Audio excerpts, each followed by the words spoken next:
Good morning. I have tidied up a bit. I'll just give you a little swing round and then I'll pop into the picture. Good morning, it's Susan at Seaside Stitches and I have got a little treat for you.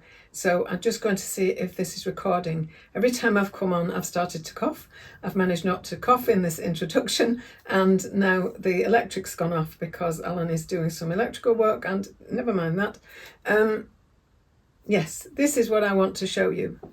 I would like to show you my absolutely beautiful, even though I say it myself, Pattern Emporium all-in easy fit shirt with this fabulous fabric that I got from Lucy at the Sewing Institute in Lytham. I'm fairly sure there isn't any left, but I am so pleased with this. It feels like it's not exactly the most accomplished make that I've ever tackled, I don't think, but I am super pleased with it. Now I do have buttonhole phobia. Just at the moment it's not a thing normally, but my machine, I have, I'll show you in a minute, I finished my Pattern Emporium Take the Chance dress, the green one. I had done 2 buttonholes and it went haywire on the 3rd one. And what it does, it sets off going backwards and then it gets part way backwards and then starts to do a thing and starts again. And so it goes, it's awful because the stitches when it goes backwards are teeny tiny and they're so difficult to get out, and I managed to get them out without spoiling the material on the Take the Chance dress. I'll bring that to you. So this is absolutely stunning. It's a McElroy fabric, Lady McElroy fabric, and I think it's called Rainbow Garden. I might not have that quite right. I'm not sure if they still have it anyway, and it's Chana Lawn, do they call it? Chana Lawn? I don't know. It's their version of cotton lawn anyway, and it is purposely sat with one sleeve turned up with pins in and one hanging because I can't quite decide and I'm absolutely fine that it's not absolutely finished because I know when I want to wear it, and that's fine. And it's got the hem and it's got the buttons. I did decide just to stay with the 2 buttons. My first 2 only had 2 buttons. I did add an extra buttonhole for the red one after I'd thought about it, but I hadn't used it. The other day I did chisel that one out because it's there. I'm doing that. I did chisel it out on my chest. I chiseled that one out and I have put a button on that, and now I have 3 buttons. But I'm not overconfident to put in a 3rd one for this. I don't need it. It just opens generally. But this is just so beautiful. I do not want to spoil it by putting buttonholes in. And I feel like this is the one that I may leave to use open. And it just goes so nicely with this red top. But I just need to show you the back. Now I haven't, obviously because of the buttonhole thing, I haven't done the cuff one yet either. But I can turn the cuff back, and that's how Kate from Pattern Emporium, she's left hers without buttons and has been rolling it back. And yeah, so that's that. Okay, so I'll just show you the back because I am incredibly proud of it. It took me a lot of time and effort to make sure that I didn't get a snake in a place I didn't want a snake, and I didn't get one of these in a place I didn't want that. So I'm just so pleased with it. I am on it. It's in Viscose Poplin. I believe that's what it's called. It's Viscose Poplin. And it's just beautiful. It behaved wonderfully when I sewed it. It's just got a little bit of, you've just got to take care because it's not exactly slippy, but it's a bit fluid, if you know what I mean. So let me just turn around and show you. I have got a picture I can slot in to show you the back because we've not got the full length here, have we? But I'm so pleased with it. I'm just so pleased with it, and it does exactly what I want it to do with this style thing that I'm talking about. Now I did have Another thing I wanted to talk to you about, and that is an up close and personal thing about my hair. So I'm going to talk about that at the end. So if you don't want to listen to my up close and personal thing about my hair and what I'm going to do about my hair or what I'm not going to do about my hair, I'll tell you when you'll know when I've finished talking about sewing. So the other things that I managed to finish this last Sunday, and it is now, oh, the lights have come back on. Ta-da! And it's so much nicer in the bright light, isn't it? So I'll do my little twirl again. And you can see how fluid it is. It's just delightful. Hello again, this is a stop-start video. So I wanted to just show you that it would fasten, and there would be enough ease in it. And for this one, I made it in a size 10. Now it is meant to be oversized, not massively, crazily oversized. They do have, I think that's called Ocean Days. There is a very, very oversized shirt, but this is meant to be oversized. And I know that the Pattern Emporium dress that I make is in a size 12, so I just worked out that I would be okay with the ease that's in that. And they tell you to do it from your upper bust measurement, and my upper bust measurement went well with the size 10.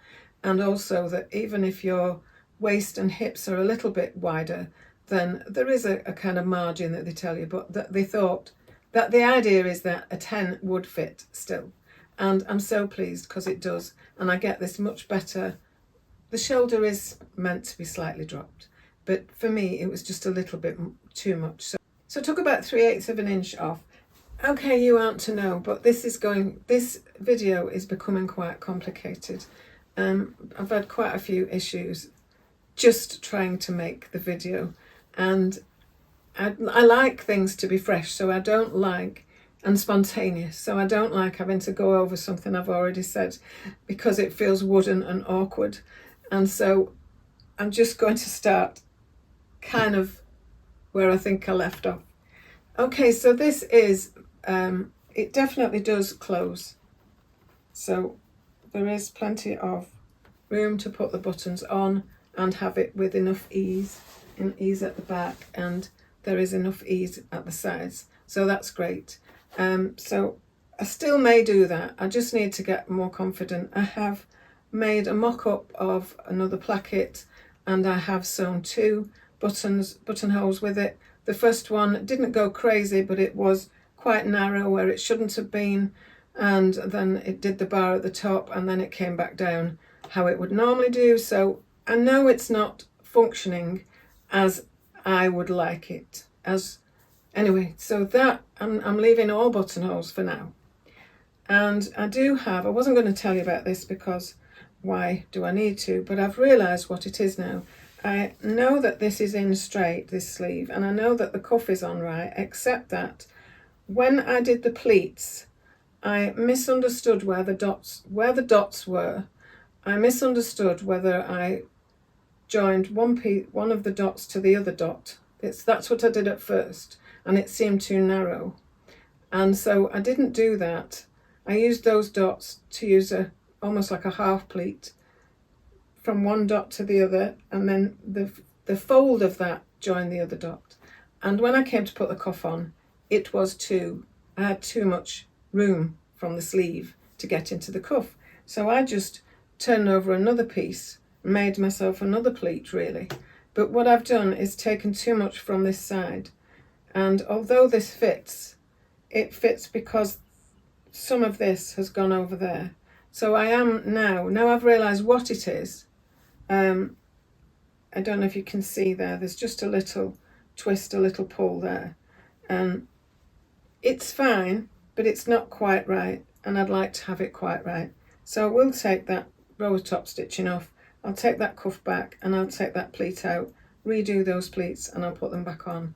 And it's on both sides, so I just couldn't work out. It seems to be worse on that side than that. So anyway,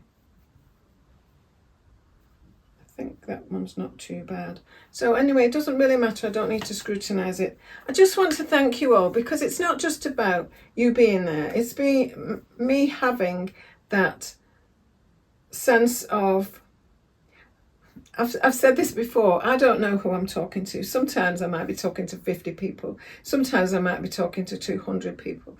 Sometimes I don't know if there's anyone at all behind that camera when I'm talking. And that's fine, because that's not the purpose of why I tell you things. I tell you things because I want to tell people, someone, what is going on for me in my life, in my sewing life, to share the experiences I've had. And just the sharing, I can't tell you how valuable this is, because when I talked about my intention to make this shirt a couple of weeks ago, I just feel afterwards, I don't feel a sense of obligation, well, I must make this now because I've told them I will. I just get that inspiration of, when I've talked about it, I kind of make it possible. And when I've made it possible, it just means I feel more confident in getting on with it and starting it and doing the calculations for it, or altering the pattern for it, or whatever it is, cutting it out and starting it. So I do want to thank you, even if you're kind of anonymous to me and don't really know that you have that function. Just the fact that I have an ear, or someone out there who, yes, and it's also lovely when people respond to me and do a like or subscribe, or just make a comment, you know, I'm a newbie to your channel, or I really love that thing you wore, or this or that, or a tip. You know, someone has given me a tip for shallow chest adjustment. I didn't even know one existed. So I'm now looking into that. I found one I almost understand, but not quite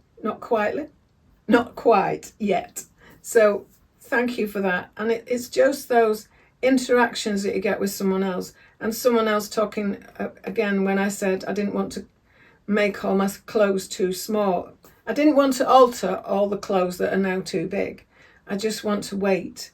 And someone else who has digestive problems like me has used wise words and saying, you know, it's sensible to have different sizes in your wardrobe, because we know with the things we're managing health-wise, we may be this size or we may be that size.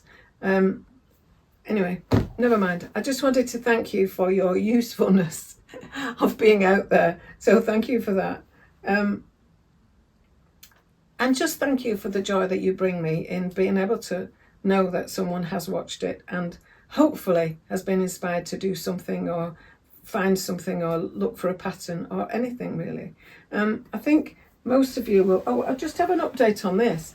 I did finish the insides at the top, and I did attempt to put the collar on, and the collar is quite strange anyway, but it is too big. And Lynn Brannerley, so she's not called Barbara at all, the Brannerley is what I was thinking of. It's a Nomi 2069, so it's Lynn Brannerley. This is how it's been all morning. I've been great about how I speak, you know. I've not had a lot of trip-ups in my verbal dialoguing or whatever, but today has been particularly difficult. So Lynn Brannerley, her Know Me pattern for this jacket, it is a bit wacky, and this all curls out, and I'll just show it you on. Let me put this back on my model. So I thought I would here we go again. I just thought I would pop this on for you now. I am until the night of insomnia the other night, I was going to just park this, and this is it forever. I'm not finishing it.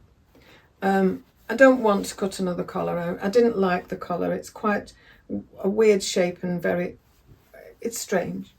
I don't know that I'd ever want to put buttons on this, or fasteners or anything, or whether I would ever wear it. But this has been one of my most accomplished makes. It doesn't matter that it's weird. I mean, it is weird. I don't think I used stiff interfacing, but it's at least two layers of twill.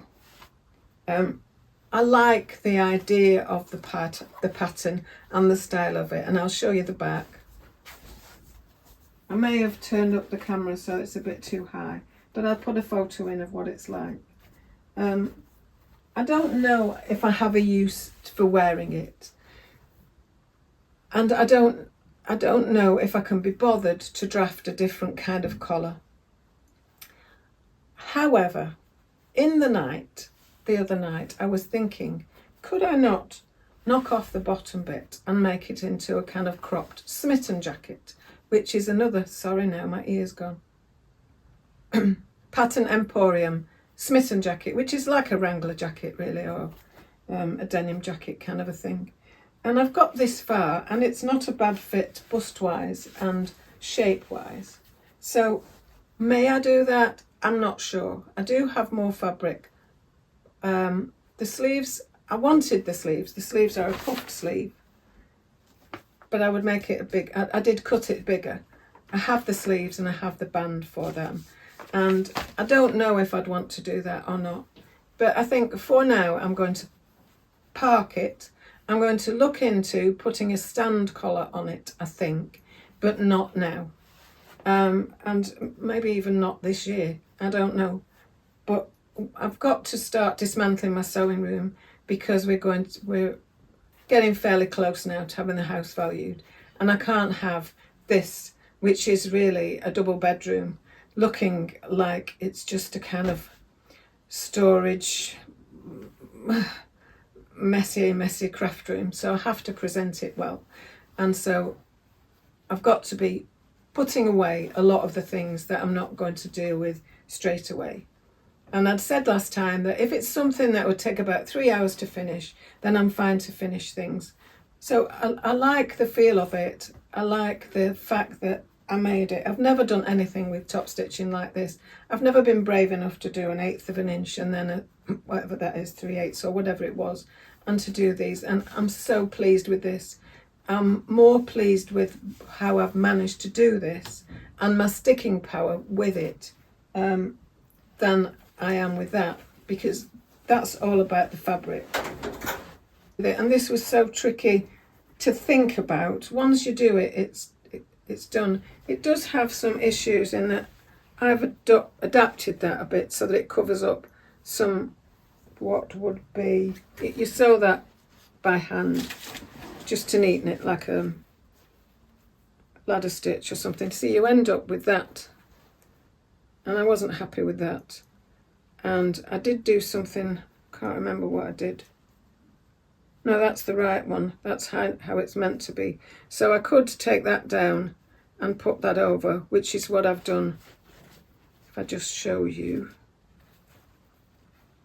you end up with those two. So if I can do that and pop that in, I would be happier with that. So there you go, I've done it now. So there are some things that didn't quite gel for me. So I was going to go in a box and I'll deal with it another time. Maybe in a few months, you never know. Now this you'll be sick to death of seeing. I put it back together again. I did alter it. I'd altered it that much, I had to take the hem down. I put the sleeves back in last night, and lo and behold, I'm starting myself another one. And when I said I'm only making, so this I've done as a 12. It won't fit properly over this top. I've had this top about 30 years. And I know that because of the size of it. So I've done this as a 12. That was a 16. I've got the bust dart slightly high.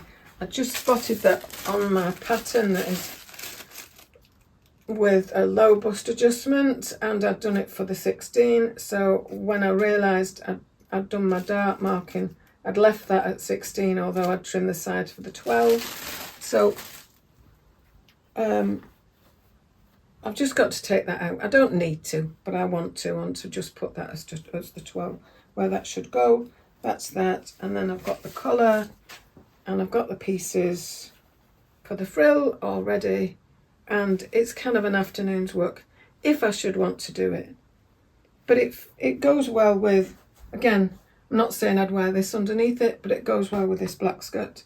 And it's been in my stash, in my fabric for, I don't know, nearly 3 years, I think. That's where we're up to with sewing. And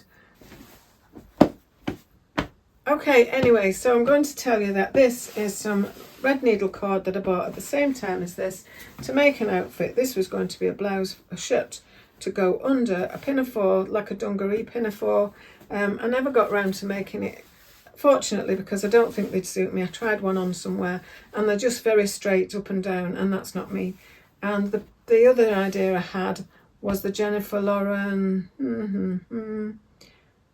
Pippi pinafore, and I just never got round to making it. So now I'm going to make a skirt with this. I've got the pattern for it, can't remember what it's called. I'll tell you more about it next time. So I'm going to leave it there with this lovely bright red, and this obviously will also go with my lovely shirt, my Easy Fit shirt. And it was really easy to make as well. I just made that little error. So thank you ever so much for watching. Thank you for being there. Thank you for, I'd love it if you'd comment, if you'd give me a thumbs up. I'd love it if you subscribe. That's awesome. Thank you ever so much. And yes, I can't think if there's anything else I need to tell you about. Anything I've mentioned, I'll put in the description box below. Okay, thank you for being there. Thanks for watching. It's been Susan at Seaside Stitches. I don't know what I'm going to call my channel when I don't live by the sea, but anyway. It's been Susan at Seaside Stitches. Thank you ever so much. I'm so grateful for you to be there. Bye for now. Lots of love. Bye.